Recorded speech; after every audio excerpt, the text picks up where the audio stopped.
வணக்கம். நான் கனி மார்த்தாண்டன். இன்றைய ஜோதிட வகுப்பில் ராகு கேதுவினுடைய கட்டுப்பாட்டில் இருக்கக்கூடிய ஜாதகம், இதை எப்படி நம்ம கணிக்கணும்?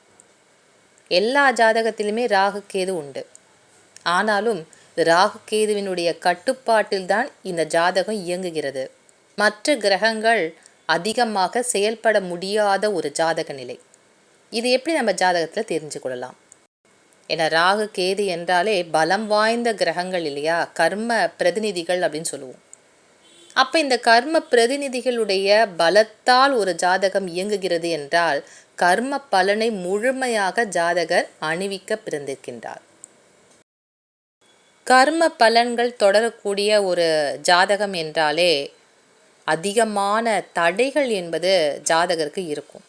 இந்த போன பிறவிகளில் அவர் செய்த அந்த கர்மாக்கள் இந்த பிறவியில் அவருக்கு கிடைக்க வேண்டிய ஒரு ஜாதக அமைப்பு என்பதால் பலத்த தடைகள் என்பது அவருடைய முயற்சிக்கு இருந்துக்கிட்டே இருக்கும். ஒரு திருமணமாகட்டும், வேலை வாய்ப்பு, குழந்தை பாக்கியம், இது எல்லாமே ஒரு பலத்த தடையாக இருக்கும்.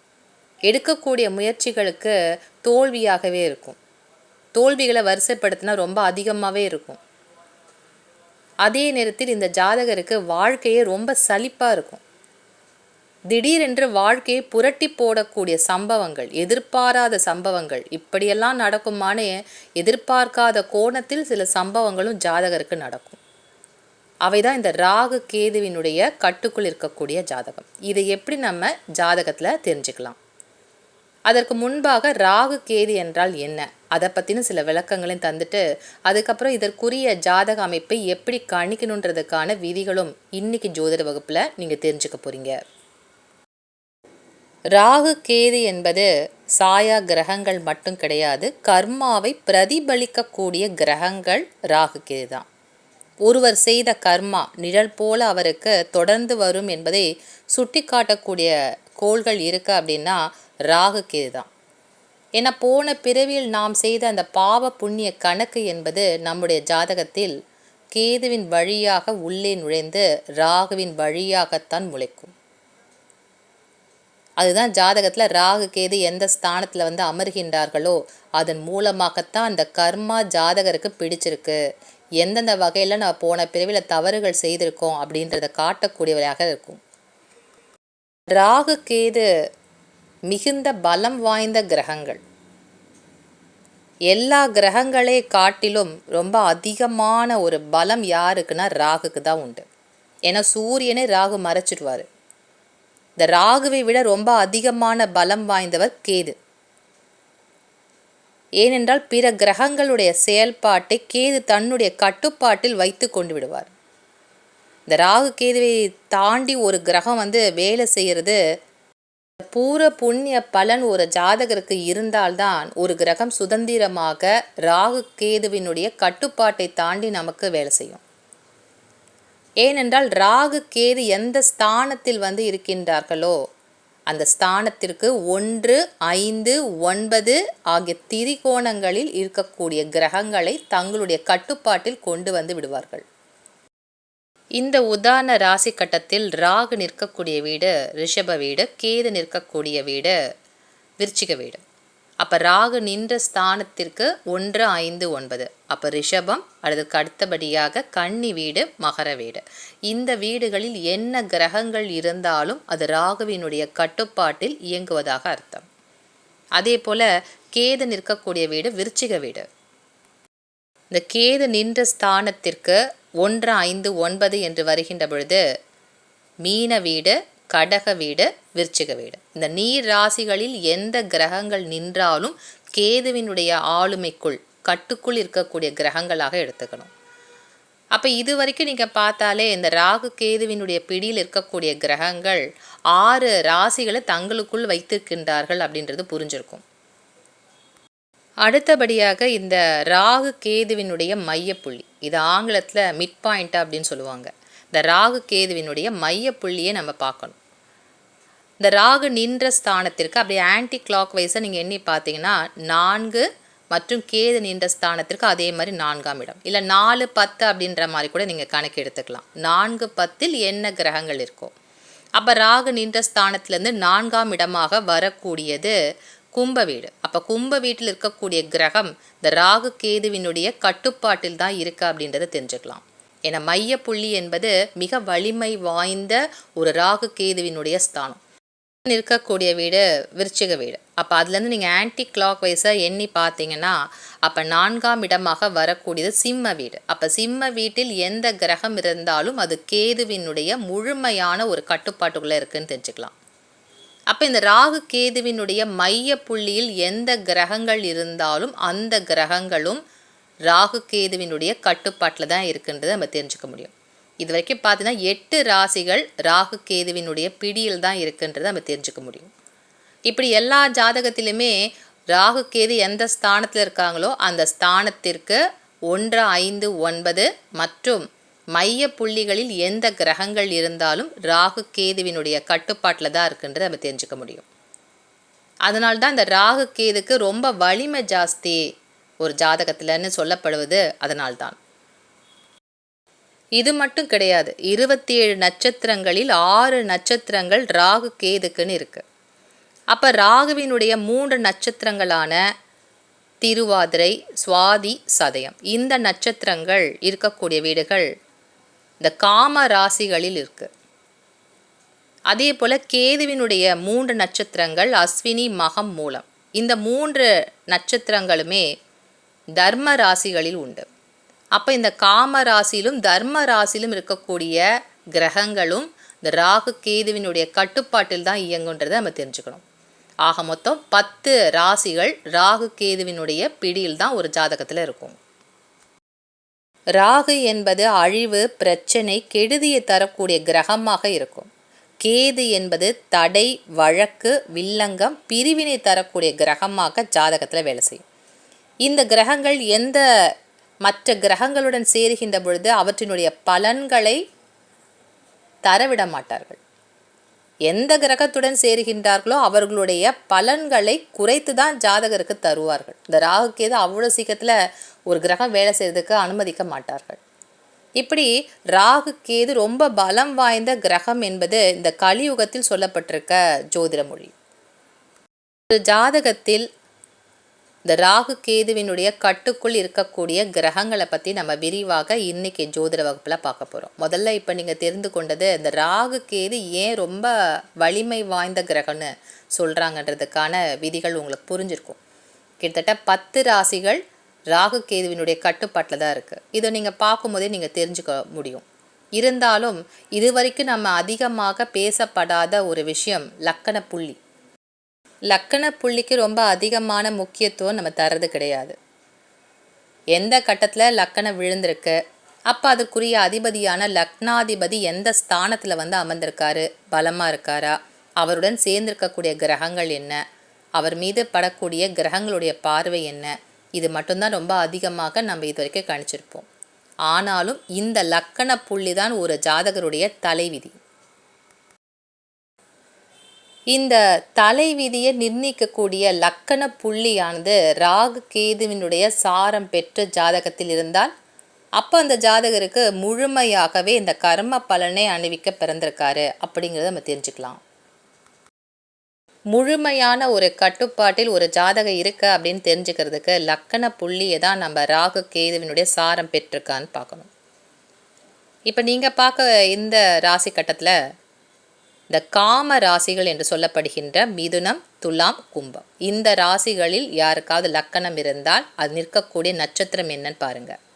ராகுவினுடைய நட்சத்திரங்களான திருவாதிரை, சுவாதி, சதயம் இந்த நட்சத்திர காலில் ஒரு ஜாதகருக்கு லக்கணம் அமைந்திருந்தால் அந்த ஜாதகர் ராகுவினுடைய கட்டுப்பாட்டில் தான் அந்த ஜாதகமே இருக்குன்றதை தெரிஞ்சுக்கலாம். எப்படி ஒரு வண்டி நகரணும் அப்படின்னு சொன்னால் அதற்கு அந்த இயக்கத்தை தரக்கூடிய அந்த இன்ஜின் வேலை செய்யணுமோ அதுபோல் லக்கண புள்ளி என்பது ஒரு ஜாதகத்தை இயக்கக்கூடிய வலிமை வாய்ந்த ஒரு புள்ளி. அதனால் உயிர் புள்ளி அப்படின்னு சொல்லுவோம். அப்போ இந்த காம ராசிகளில் லக்கண புள்ளி விழுந்து ராகுவினுடைய நட்சத்திர காலில் இருந்து விட்டால் ராகுவினுடைய இயக்கம்தான் ஜாதகருக்கு அதிகமாக இருக்குன்றதை நம்ம தெரிஞ்சுக்கணும். அதே போல் தர்ம ராசிகள் என்று சொல்லப்படுகின்ற மேஷம், சிம்மம், தனுசு இது 3மே தர்ம ராசிகள். இந்த தர்ம ராசிகளில் லக்கண புள்ளி ஒருவருக்கு இருந்தால் அஸ்வினி, மகம், மூலம் இந்த 3 நட்சத்திரங்களில் லக்கண புள்ளி விழுந்து விட்டால் அப்போ கேதுவினுடைய கட்டுப்பாட்டில் தான் ஜாதகர் இருக்காரு, ஜாதகம் இயங்குது அப்படின்றத முழுமையாக தெரிஞ்சுக்கலாம். அப்போ லக்கண புள்ளி எந்த அளவுக்கு முக்கியத்துவம் வாய்ந்தது. ஒரு ஜாதகத்தையே இயக்கக்கூடிய அந்த லக்கண புள்ளியான உயிர் புள்ளி, இதை தலைவீதின்னு கூட சொல்லுவோம். அப்போ இந்த லக்கண புள்ளியானது ராகு கேதுவினுடைய நட்சத்திரத்தில் இருந்து விட்டால் அப்போ அந்த ஜாதகமே இந்த ராகு கேதுவால் தான் இயங்குகிறது, முழுமையாக இயங்குகிறது அப்படின்றத நம்ம தெரிஞ்சுக்கலாம். இதுதான் ராகு கேதுவினுடைய கட்டுப்பாட்டில் ஒரு ஜாதகம் இருக்கா அப்படிங்கிறதுக்கான முதல் விதி இதுதான். அடுத்த விதியாக பார்க்க போவது ஒரு பரம்பரை கர்மா, பரம்பரையாக தொடரக்கூடிய ஒரு கர்மா. தாத்தா பாட்டி அவங்களுக்கு முன்னாடி இருந்த மூதாதையர்கள் செய்த கர்ம பலனானது தொடர்ந்து கொண்டே அந்த குடும்பத்துக்கு வந்துட்டுருக்கு. இந்த ஜாதகருக்கும் அந்த கர்ம பலன் என்பது கிடைத்திருக்கிறது. அதனால் ஜாதகருக்கு பலவிதமான சோதனைகளும் தடைகளும் இருந்து கொண்டே இருக்கு. இதுதான் இந்த பரம்பரை கர்மா.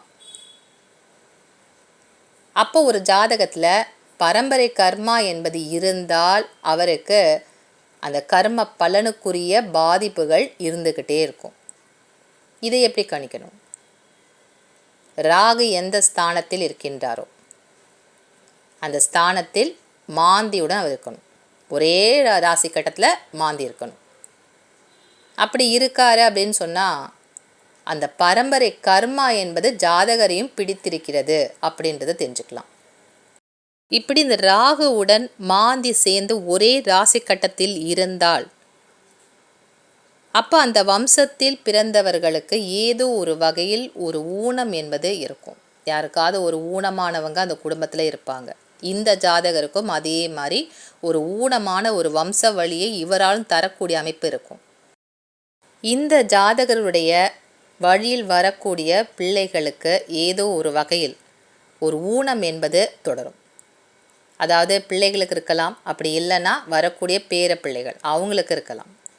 அப்போ இந்த வம்சத்தில் ஒரு குறைபாடு என்பது இருக்கும். சிலருக்கு வம்ச விருத்தியே இருக்காது. இந்த குழந்தை பாக்கியம் என்பது தடையாகவே இருக்கும். ஆண் குழந்தைக்குரிய வாய்ப்புகள் வம்ச விருத்தியை காட்டும். அந்த ஆண் குழந்தை பிறப்பு என்பது அவங்களுக்கு கிடைக்காம கூட போயிடலாம். அப்போ இந்த மாந்தியுடன் ராகு சேர்ந்து விட்டால் அந்த கர்மாவினுடைய பலன் என்பது ஜாதகருக்கு தொடர்ந்து கொண்டே இருக்கும். இதெல்லாம் ராகு கேதுவினுடைய கட்டுப்பாட்டில் தான் இருக்குன்னு தெரிஞ்சுக்கலாம். இதற்கு நீங்கள் ரொம்ப அதிகமாக ஜாதகத்தில் மற்ற கிரகங்களை பார்க்க வேண்டாம். ராகுவுடன் மாந்தி சேர்ந்து ஒரே ராசி கட்டத்தில் இருக்காரான்றதை மட்டும் பாருங்கள். அப்படி இருந்து விட்டால் அந்த ஜாதகருக்கு பரம்பரை கர்மா என்பது உண்டு. இப்போ ராகுடன் மாந்தி சேர்ந்திருக்காரு, லக்கண புள்ளி ராகுவினுடைய கேதுவினுடைய கட்டுப்பாட்டில் இருக்குது. இதெல்லாம் நம்மளால் ஓரளவுக்கு ஜாதக ராசி கட்டத்தை பார்த்தா தெரிஞ்சுக்கலாம். இன்னும் சில மறைக்கப்பட்ட விதிகளும் இருக்குது. ஒரு ஜாதகர் பிறந்திருக்கக்கூடிய நாம யோகம் எப்படி 27 நட்சத்திரங்கள் இருக்கோ அதே மாதிரி 27 நாம யோகங்களும் இருக்குது. யார்கிட்டையாவது நீங்கள் என்ன நட்சத்திரத்தில் பிறந்திருக்கீங்க, என்ன லக்கணத்தில் பிறந்திருக்கீங்கன்னா சரியாக சொல்லுவாங்க. ஆனால் நீங்கள் பிறந்திருக்கக்கூடிய நாம யோகம் என்ன அப்படின்னு கேட்டால் தெரியாது. பலருக்குமே தெரியாத விஷயம் அதுதான். 27 நட்சத்திரங்களுக்கு தரக்கூடிய முக்கியத்துவம் 27 நாம யோகங்களுக்கு நம்ம தருவது கிடையாது. இது ஒரு மறைக்கப்பட்ட ஒரு சூட்சமம். பஞ்சாங்கத்தில் எப்படி 5 அங்கங்கள் இருக்கோ அதில் மிக முக்கியமானது இந்த யோகமும் உண்டு. இந்த யோகம் என்பது தான் நாம யோகம். அப்போ ஒரு ஜாதகர் பிறந்திருக்கக்கூடிய நாம யோகம் வியதிபாதம் என்ற நாம யோகத்தில் ஒருத்தர் பிறந்திருக்காரு அப்படின்னு சொன்னால் அப்போ அந்த ஜாதகமே இந்த ராகு கேதுவினுடைய கட்டுப்பாட்டில் தான் இருக்குது. ஜாதக கட்டமே வேலை செய்யாது. என்னென்னவோ முயற்சிகள்லாம் அந்த ஜாதகர் செஞ்சுட்டே இருப்பார். ஆனாலும் அவருக்கு ஏதோ ஒரு வகையில் தடை வந்துக்கிட்டே இருக்கும். நல்லா இருக்கே, நல்ல யோகமான ஜாதகம் தானே, ஆனாலும் ஏன் வேலை செய்யலை, ஜாதக கட்டம் ஏன் வேலை செய்யலை அப்படின்னு அவருக்கு தெரியாது. பார்த்தா அந்த நாம யோகம் வியதிபாதத்தில் பிறந்திருப்பார். இந்த வியதிபாதம் என்பது 17வது நாம யோகம். வியதிபாதம் என்பது விதியின் பாதையில் செல்லக்கூடிய ஜாதகம். அதுதான் அதற்குரிய அர்த்தம். விதி என்ன வகுத்திருக்கிறதோ ஒரு ஜாதகத்தில் அதுபடி தான் அந்த ஜாதகம் வந்து போயிட்டே இருக்கும். நம்ம ஏதாவது பரிகாரம் செய்கிறோம் அப்படின்னாலும் ஏதாவது ஒரு தடை வந்துடும். நம்ம எடுக்கக்கூடிய முயற்சிகளும் சரியான ஒரு முயற்சியாக இருக்காது. ஏதோ ஒரு வகையில் தடை வந்துக்கிட்டே இருக்கும். விதிப்படி தான் நடக்கும்னு சொல்லுவாங்களே, அது இந்த ஜாதகம்தான். இந்த ஜாதக கட்டம் என்ன சொல்லுதுன்னு பார்த்தீங்கன்னா, ஒரு மோட்சம் அடையாத ஒரு ஆன்ம சாபம் இந்த ஜாதகருக்கு இருக்குது. அது பிறந்தது முதல் எல்லா விஷயத்துலையும் அவருக்கு தடை தந்துக்கிட்டே இருக்கும். நான் இன்னும் மோட்சம் அடையலை அப்படின்னு அந்த ஆன்மா சொல்லிகிட்டே இருக்கும். இந்த வியதி பாதத்தில் ஒரு குழந்தை வந்து ஒரு குடும்பத்தில் பிறக்குது அப்படின்னு சொன்னால், அப்போ அந்த குடும்பத்தில் மோட்சம் அடையாதவங்க யாரோ இருக்காங்க. இதற்கும் இந்த ராகு கேதுவினுடைய கட்டுக்கும் என்ன இருக்குன்னு பார்த்தீங்கன்னா, இந்த வியதி பாதத்தில் பிறந்தவர்களுக்கு ராகுவே யோகியாக செயல்படுவார். இந்த வியதி பாதத்தில் பிறந்தவங்களுக்கு நாக தோஷமே கிடையாது. ராகு கேது எந்த கட்டத்தில் இருந்தாலும் ராகு கேது தோஷமே கிடையாது, நாகதோஷமே இல்லை. ஆனாலும் அவங்க ரொம்ப அதிகமாக பிரச்சனைக்கு உள்ளாவாங்க. அப்போ யோகியாகி தானே ராகு இருக்காரு. அப்போ நல்ல பலன்கள்லாம் அவருக்கு கிடைக்கணுமே பார்த்தீங்கன்னா கிடைக்காது.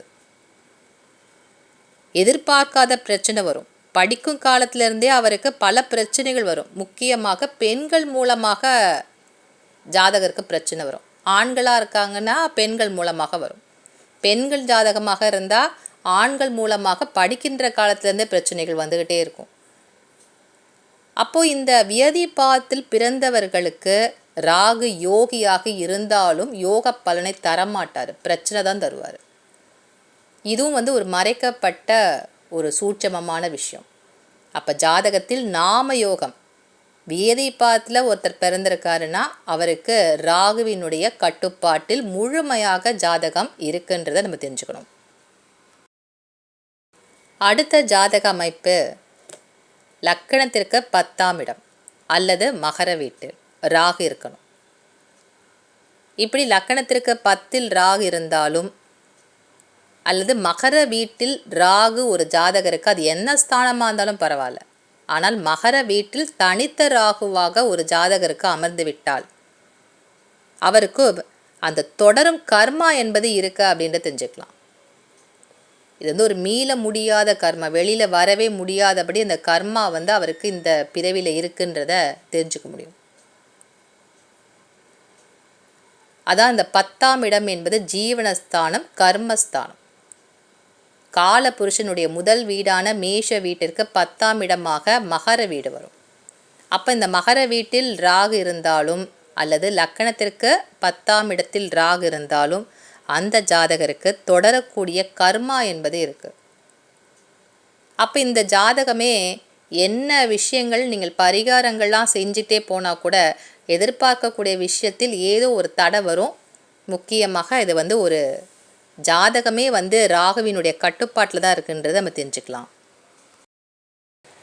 அடுத்த விதியாக இந்த ராகு நிற்கக்கூடிய நட்சத்திரம், இந்த ராகு நிற்கக்கூடிய நட்சத்திரம் சனியினுடைய சாரத்தில் இருக்கான்னு பாருங்கள். ஏன்னா அது பிரம்மச்சாரி தோஷம் அப்படின்னு சொல்லுவோம்.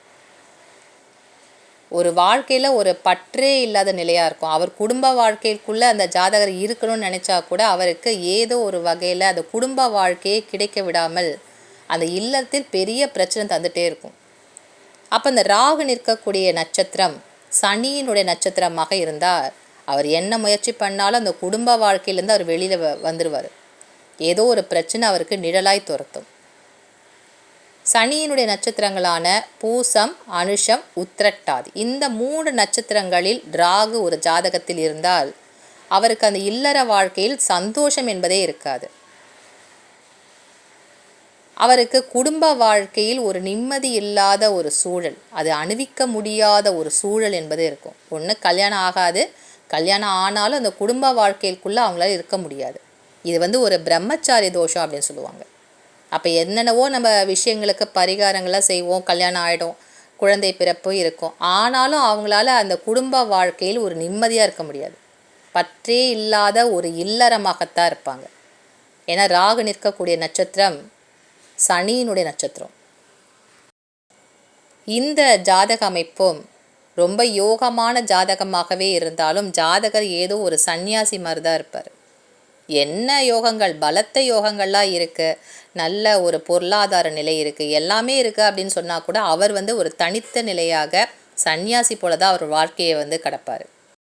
அடுத்த விதியாக, வாழ்க்கையில் எப்போது என்ன நடக்கும் அப்படின்னு சொல்ல முடியாத ஒரு வாழ்க்கை பயணம், கரடு முரடான ஒரு பாதையை காட்டக்கூடிய கிரக அமைப்பு, என்ன செய்வது என்னது அப்படின்னு ஒரு தெரியாத ஒரு திசை மாதிரி, ஒரு கப்பல் மாதிரி நடுக்கடலில் தத்தளிக்கக்கூடிய ஒரு நிலை, போராட்டமே வாழ்க்கையாக இருக்கக்கூடிய ஜாதக அமைப்பு. இதெல்லாம் எப்படி இந்த ராகு கேதுவால் முடியும்னு பார்த்தீங்கன்னா, இந்த ராகு கேதுவுடன் சனி சேர்ந்துருக்கணும். அது வக்கரமாக இருந்தாலும் பரவாயில்ல, சனியுடன் ராகு இல்லைன்னா கேது சேர்ந்து விட்டால் வாழ்க்கையே போதும் என்ற அளவுக்கு அவங்க வந்து முடிவு பண்ணிடுவாங்க. எந்த தொழிலையாவது ஒரு முதலீடு செய்தாங்கன்னா அந்த முதலீடு அவங்களுக்கு ஏன் செஞ்சோன்ற மாதிரி அவங்களுக்கு ஆகிடும். எந்த தொழிலாகட்டும், வேலையாகட்டும், உத்தியோகமாகட்டும், அதில் வந்து ஒரு நிலைத்திருக்க முடியாத ஒரு அமைப்பு. எவ்வளவு அறிவு திறமைலாம் இருக்குது, புத்திசாதுரியம் இருக்குது, எல்லாமே இருக்குது, ஆனாலும் அது வந்து ஒரு பெரிய ஒரு வளர்ச்சியை தராது, ஒரு வேலைக்காகாத நிலை அப்படின்ற மாதிரி சொல்கிற மாதிரி இருக்கும். இந்த சனியுடன் ராகு, சனியுடன் கேது, வாழ்வில் எதிலுமே ஒரு பிடிப்பற்ற ஒரு மனநிலை அவங்களுக்கு இருக்கும். ஒரு துறவரம் போல் ஒரு வாழ்க்கையும் தந்துவிடும். கசப்பான அனுபவங்கள் சொல்கிறாங்க இல்லையா, எதெல்லாம் மறக்கணும்னு நினைக்கிறோமோ அதெல்லாம் கசப்பான அனுபவம் தான். நினச்சி கூட பார்க்க முடியாத அளவுக்கு மோசமான ஒரு அமைப்பு அப்படின்னு சொன்னால் அந்த கசப்பான அனுபவங்கள் தான். இது யாருக்கு இருக்குன்னு பார்த்தீங்கன்னா, சனியுடன் கேது சேர்ந்துருக்கவங்களுக்கு கசப்பான அனுபவங்கள் ரொம்ப ஜாஸ்தியாக இருக்கும். இந்த ராகு கேது தான் ஒரு ஜாதகருக்கு கர்ம பலனை தரும், அதற்குரிய தண்டனை தரக்கூடிய கிரகம் சனி. அதனால்தான் இந்த 2 கிரகங்கள், ஒன்று சனியுடன் ராகு சேரக்கூடிய அமைப்பாக இருக்கும், இல்லைனா சனியுடன் கேது சேர்ந்திருப்பார். இந்த 2 விதிகளில் ஏதாவது ஒன்று ஒரு ஜாதகருக்கு இருக்குது அப்படின்னு சொன்னால் அந்த வாழ்க்கையினுடைய பாதையை தீர்மானிக்கக்கூடிய அதிகாரம் ராகு கேதுக்கு தான் இருக்குது. அந்த ஜாதகமே இந்த ராகு கேதுவினுடைய கட்டுப்பாட்டில் தான் இருக்குதுன்னு நம்ம தெரிஞ்சுக்கலாம். மற்ற கிரகங்கள் யோகத்தை தரக்கூடிய அமைப்பாக இருந்தாலும் இந்த சனியுடன் ராகு கேது சேர்ந்திருக்கக்கூடிய ஜாதக அமைப்பிற்கு அதை மீறி செயல்பட அந்த மற்ற கிரகங்களுடைய யோகங்கள் அவ்வளோ சீக்கிரத்தில் வேலை செய்யாது. அப்போ இந்த ஜாதக அமைப்பு யாருக்கு இருந்தாலும் அவருக்கும் அந்த ஜாதகம் ராகு கேதுவினுடைய முழுமையான கட்டுப்பாட்டில் இருக்குன்றதை நம்ம தெரிஞ்சு கொள்ள முடியும். அடுத்த ஜாதக அமைப்பாக, இந்த ராகு கேது எந்த ராசியில் நின்றாலும் அதனுடைய டிகிரியை பார்க்கணும். இந்த டிகிரி வந்து ஒரு ராசி கட்டத்துக்கு 30 டிகிரி இருக்குது. இந்த முதல் 2 டிகிரி ராகு கேது நின்றாலும் அல்லது கடைசி 2 டிகிரி, இந்த 28லேருந்து 30 டிகிரிக்குள்ளே இருக்குது. அப்படின்னா அந்த கடைசி விளிம்பு அப்படின்னு நாங்கள் சொல்லுவோம். இந்த விளிம்பு என்பது ஒரு ராசி கட்டத்திற்கும் அடுத்த ராசி கட்டத்திற்கும் இடையில் இருக்கக்கூடிய மிக நெருக்கமான ஒரு டிகிரி. இந்த டிகிரி வந்து ஒரு 2 டிகிரியில் இருக்குது. ஒன்று ஒரு ராசி கட்டத்தினுடைய முதல் 2 டிகிரிக்குள்ளே இருக்கலாம் இந்த ராகு கேது நிற்கக்கூடிய நட்சத்திரங்கள், இல்லை கடைசி 2 டிகிரி. இப்படி ஒரு விளிம்பில் ஒரு ராசி கட்டத்தில் ராகு கேது நின்றால் அந்த ஜாதகருடைய வாழ்க்கையில் திடீர் சம்பவங்கள், திடீரென்று அவமானப்படக்கூடிய விஷயங்கள் நடக்கும். இப்படி ஒரு நிகழ்ச்சி நம்மளுடைய வாழ்க்கையில் அவர் நடக்கணும்னு நினச்சிருக்க மாட்டார். தீராத வியாதி பிரச்சனை அந்த குடும்பத்தை தந்துடும். மருந்து மாத்திரைகளால் அந்த வியாதி பிரச்சனையை நம்மளால் சரி பண்ண முடியாது. இதற்கு மருத்துவமே இல்லை என்ற முறையில் யாருக்காவது ரொம்ப தீராத வியாதி பிரச்சனையை தரும், கடன் பிரச்சனையை தரும். அப்போ இந்த ராகு கேது நிற்கக்கூடிய டிகிரியும் சில நேரத்தில் அந்த ஜாதகத்தையே முழுமையான கட்டுக்குள் வைக்கும். எப்படி ஒரு பாம்பு அப்படியே நெளிந்து புரண்டு அப்படியே போகுதோ அதே மாதிரி ஜாதகம் திடீர்னு அப்படியே புரட்டி போட்டுடும், தலைகீழாக புரட்டி போட்டுடும். இப்படி கூட நம்மளுடைய வாழ்க்கையில் புரண்டு போகக்கூடிய விஷயங்கள்லாம் இருக்கான்ற மாதிரி இருக்கும். ராகு ஒரு ஜாதகத்தில் விளிம்பில் இருக்குது அப்படின்னு சொன்னால் அதே போல் தான் கேதுவும் அதே டிகிரியில் தான் இருப்பார் 7வது கட்டத்தில். அது முதல் 2 டிகிரியாக இருக்கலாம், அப்படி இல்லைன்னா ராசியினுடைய கடைசி 2 டிகிரியில் இருக்கலாம், 28லேருந்து 30 டிகிரிக்குள்ளே இருக்கலாம். இந்த மாதிரி அமைப்பு இருக்கக்கூடியவர்களுக்கு அந்த ஜாதகமே ஒரு பரமபத விளையாட்டு ஏணி மாதிரி தான் இருக்கும். திடீர்னு அவங்கள தூக்கி விடும், திடீர்னு இறக்கி விட்டுடும்.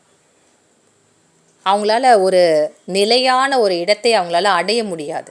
அடைஞ்சிட்டோம், நம்ம வெற்றியை நோக்கி போயிட்டோம், அப்பாடா அப்படின்னு நினைக்க முடியாது. திடீர்னு ஒரு பாம்பு கடித்து கீழே இறக்கி விட்டுற மாதிரி வாழ்க்கையினுடைய கீழ் அடிக்கு வந்துடுவாங்க. முதலேருந்து நம்ம தொடர்ந்து செய்யணுமா, தொடங்கணும், இனிமே தான் தொடங்கி செய்யணும் அப்படின்ற மாதிரி ஆகிடும்.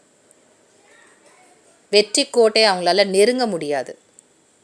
அப்போ இந்த ராகு கேதுவினுடைய டிகிரியும் முக்கியமான அந்த ஜாதகத்தை கட்டுக்குள் வைக்கக்கூடிய ஒரு அமைப்பு. இதுவரைக்கும் நீங்கள் பார்த்த இந்த ஜாதக அமைப்புகள் யாருக்கு இருந்தாலும் இந்த கர்மாவை அணிவிக்க பிறந்த ஒரு ஜாதகர் அப்படின்னு தெரிஞ்சுக்கலாம். அப்போ அந்த ஜாதகமே முழுமையான அந்த ராகு கேதுவினுடைய கட்டுப்பாட்டில் தான் இருக்குன்றதை நம்ம தெரிந்து கொள்ளக்கூடிய ஜாதக அமைப்பு. இந்த வகுப்பின் மூலமாக இந்த ராகு கேதுவினுடைய இயக்கத்தில் தான் ஒரு ஜாதகம் இருக்கான்றதை எப்படியெல்லாம் நம்ம தெரிந்து கொள்ள முடியும்ன்றதான் இன்றைக்கி ஜோதிட வகுப்பில் நீங்கள் தெரிஞ்சிட்ருப்பீங்க. மீண்டும் அடுத்த வகுப்பில் நல்ல பல விஷயங்களுடன் உங்களை வந்து சந்திக்கின்றேன். நன்றி, வணக்கம்.